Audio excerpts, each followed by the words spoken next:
2টা 2:30 মানত মই একচুৱেলি অনামায়া মেডিকেল সেইখনত বহোঁ যে তাতে বহি থাকোঁতে খবৰ পালোঁ যে বিৰাট অসুস্থ। তাতে মাতি দিলোঁ।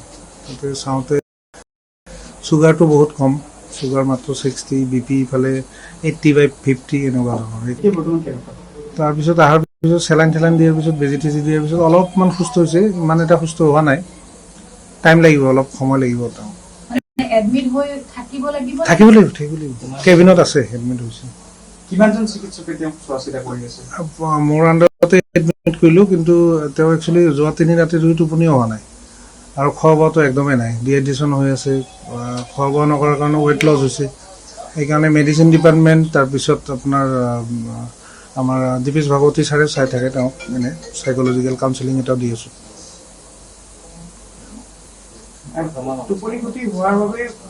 টোপনি ক্ষতি প্লাছ অৰেল ইনটেক পুৰ, একো নাখায় যে, নোখোৱা নেমেলা কৰিলেতো বেমাৰ হ'বই মানুহ।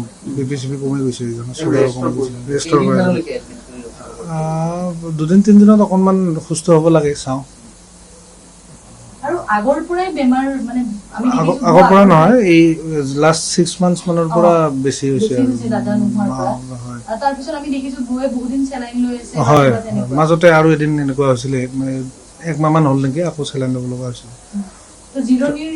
জিৰণিৰ প্ৰয়োজন আছে আৰু তেওঁ আচলতে মেণ্টেলিও অলপ ডিষ্টাৰ্ব হৈ থাকেতো, মানে মিডিয়াত হেৰিবোৰ বা ছ'চিয়েল মিডিয়াত যিবোৰ নিউজ পাই থাকে, সেইকাৰণে চাগে টোপনি নাহে নেকি, এইটো মোৰ পাৰ্চনেল ভিউ আৰু।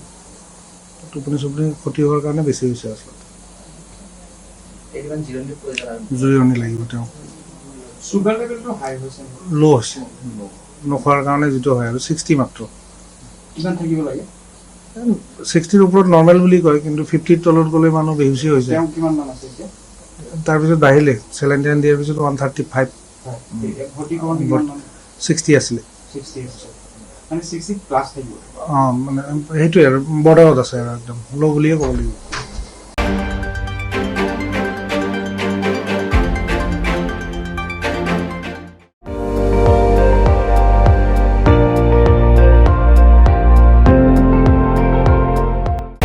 আপুনি চাই আছে ND24, সৰ্বশ্ৰেষ্ঠ নহয়, সৰ্বোত্তমৰ দৌৰ।